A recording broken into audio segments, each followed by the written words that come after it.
Good morning, बच्चों. Welcome to online classes for mathematics. As you know that we are studying arithmetic progression. In this X chapter, we studied that how to find the sum of first n terms of an AP. So, for this exercise 5.3, I took a question, that is question number 7. This is very good question for the examination point of view.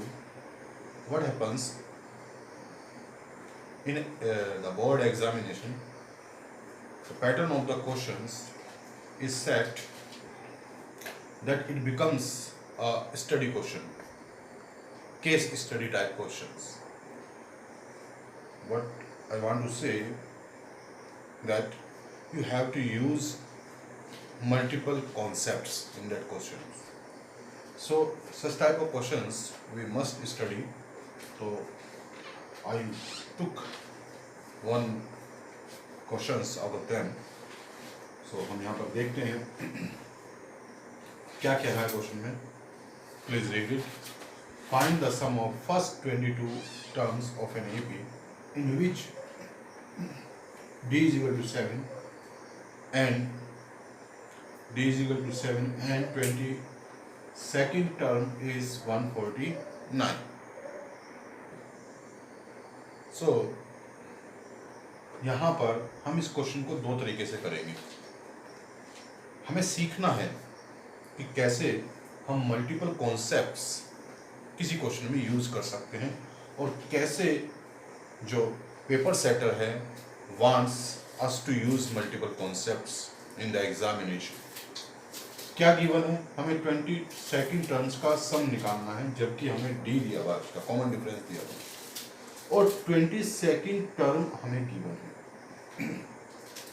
ठीक है, मैंने बताया है कि अगर मान लिया मैं फॉर्मूला लिखता हूँ 22 टर्म्स का सम निकालने का, तो जैसे कि Sn जो होता है हमारा क्या होता है, फॉर्मूला हमेशा लिखना चाहिए. वहीं से पता चलता है कि हमें क्या चाहिए और क्या करना है.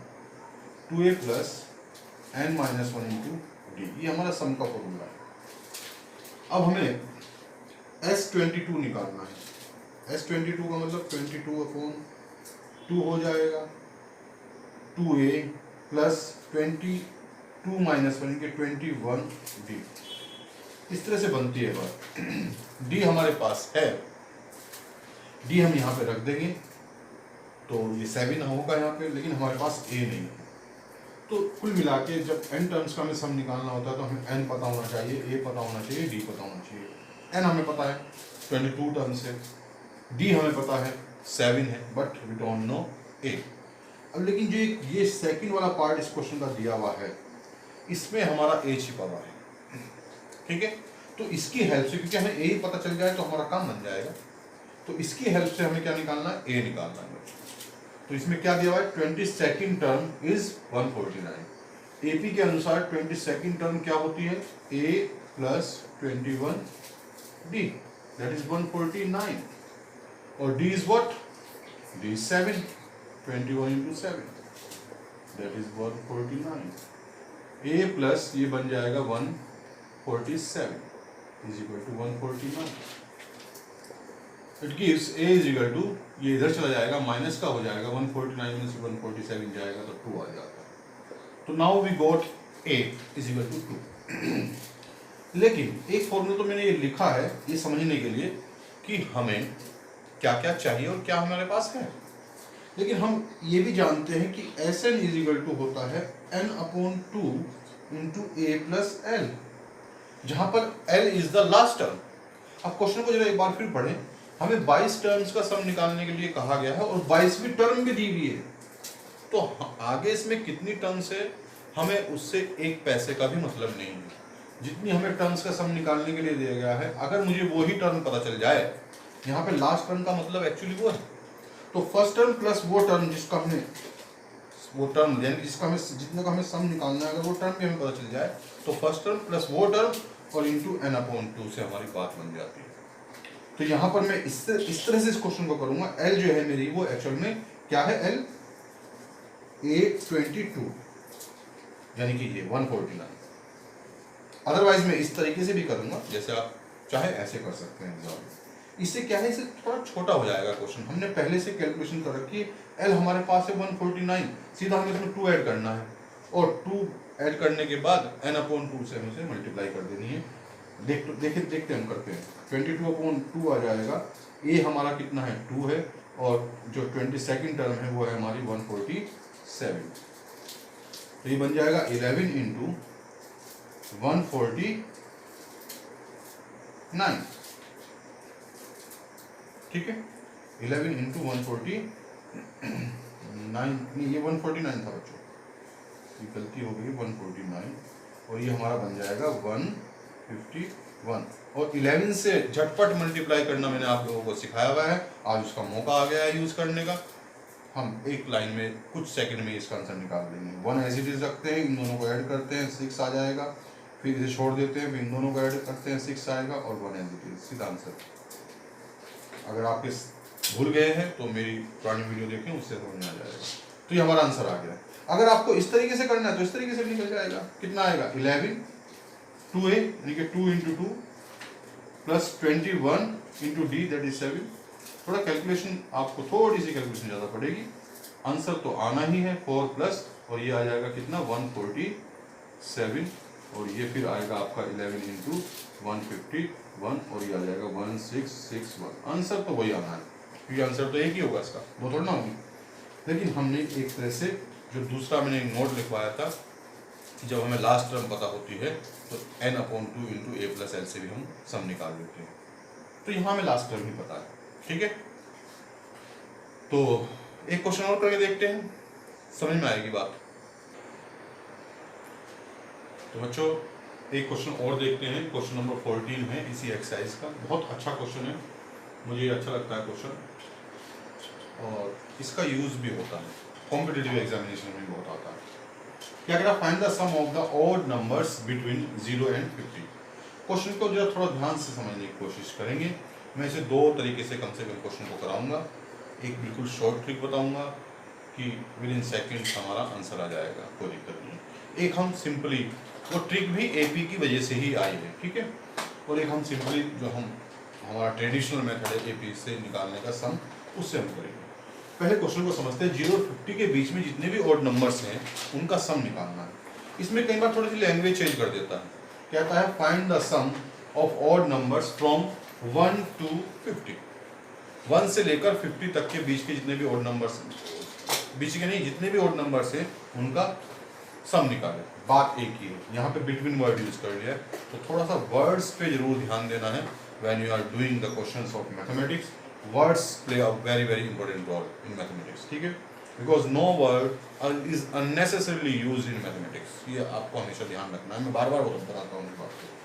तो 0 और 50 के बीच में ऑड नंबर्स लिखते हैं। 0 तो नहीं है, तो क्या है पहला ऑड नंबर 1 है, फिर क्या है 3 है, फिर 5 7 9 एंड सोन, ऐसे चलता जा रहा है। और ये कहाँ तक चलेगा बच्चों, ये चलेगा 49 तक, क्योंकि 50 भी नहीं है, इनके बीच में लिखना है। अब हमें इसका सम निकालना है, तो सम निकालने के लिए फिर वही फॉर्मूला आ जाता है, Sn इज इक्वल टू क्या होता है n/2 into 2a plus n-1 into D. लेकिन ये भी तब लगेगा जब ये AP बनेगी। क्या ये AP है? यस AP है, क्योंकि इनमें सब में क्या है, कॉमन डिफरेंस +2 आ रहा है, तो ये AP है। तो ये तो तय हो गया कि ये AP है। AP है तो हम ये फॉर्मूला लगा सकते हैं। अब हमें सम निकालने के लिए क्या पता होना चाहिए, n पता होना चाहिए। क्या हमें पता है? नहीं पता है। हमें A पता होना चाहिए, क्या हमें पता है? यस पता है। हमें D पता होना चाहिए, क्या हमें पता है? यस पता है। A1 है, D2 है, लेकिन n नहीं पता है। तो हम n पता कर सकते हैं क्या? हम n पता कर सकते हैं क्या? यस पता कर सकते हैं, क्योंकि हमें लास्ट टर्म पता है। लास्ट टर्म क्या है? लास्ट टर्म का फॉर्मूला होता है a plus n-1 into D. बेटा ये क्वेश्चन जो है हमेशा ध्यान रखना, मल्टीपल कॉन्सेप्ट, मतलब मल्टीपल फॉर्मूले, आपको फॉर्मूले जो है यूज करने के लिए आपको क्वेश्चन एग्जाम में दिए जाते हैं, ताकि आप मल्टीपल फॉर्मूले यूज कर सकें। ठीक है, देखो अभी हमें nth टर्म का फॉर्मूला भी यूज करना पड़ रहा है इसमें, जबकि हम क्या निकाल रहे हैं, सम निकाल रहे हैं। ठीक है, या एक बार n पता चल जाए, चूंकि हमें फर्स्ट टर्म पता है और लास्ट टर्म भी पता है, तो हम ये भी यूज कर सकते हैं, क्या, n/2 इंटू ए प्लस एल, जैसे कि हमारे पास फॉर्मूला है। देखो बहुत सारे तरीके से हम कर सकते हैं, हमने सारे फॉर्मूले सीखे भी हैं, लेकिन हम कम से कम n की हमें जरूरत पड़ेगी दोनों फॉर्मूले में, तो वी मस्ट फाइंड n हमें फाइंड करना ही करना है। तो n हम फाइंड करते हैं, हम देखते हैं a कितना है 1 है, प्लस n हमें निकालना है, d कितना है 2 है, और l कितना है 49 है बच्चों। तो 1 को उधर ले जाएंगे, तो n minus 1 into 2 is equal to बन जाएगा 48, फिर n माइनस 1 यहाँ से बन जाएगा, 2 उधर डिवाइड कर देगा 48 को, तो 24 आ जाता है, n इज इक्वल टू आ जाएगा 25, 1 उधर चला जाएगा। ठीक है, पता चल गया हमको n। तो हम इससे हमें नहीं निकालना चाहिए, क्योंकि जब हमें when we know the last term, हमें किसका यूज करना चाहिए, इसका करना चाहिए, ताकि आसानी से क्वेश्चन हो जाए जल्दी कैलकुलेशन से। एक तरीका और बताऊंगा, कितने टर्म से अब हम 25 लिख सकते हैं, तो 25/2 इंटू ए कितना है 1 है, और एल कितना है 49 है बच्चों, तो बन जाएगा 25/2 इंटू 50, ये 2 से 50 कटेगा 25 आएगा, और 25 इंटू 25 क्या आएगा 625। तो बच्चों S25 हमारा आ गया है 625।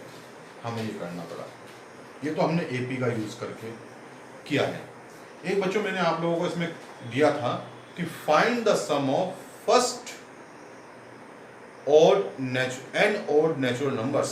First n odd natural numbers का सम निकालने के लिए मैंने आप लोगों को एक असाइनमेंट दिया था, आप लोगों ने उसे किया होगा जरूर, और वहां पर जब आप निकालोगे, आप जिन बच्चों ने निकाल लिया वो जानते हैं कि जब हम सम निकालते हैं first n odd natural numbers का, तो वो बराबर आता है n²। तो हम सीधा उसका फॉर्मूला लगाकर भी यहाँ पर निकाल सकते हैं।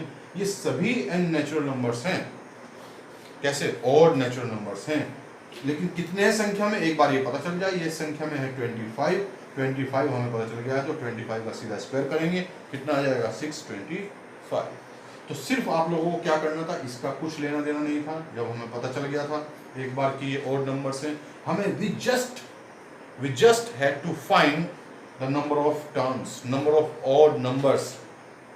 Once we find the number of odd numbers, we can simplify, use this trick to find the sum of first odd natural numbers, because we found how many odd natural numbers are there, 25. So put n is equal to 25, it gives 25 square, that gives 625। ठीक है बच्चों, direct हम इसका use कर सकते हैं, exam में भी कर सकते हैं, नो प्रॉब्लम, लेकिन बशर्ते हमें उसका पता होना चाहिए।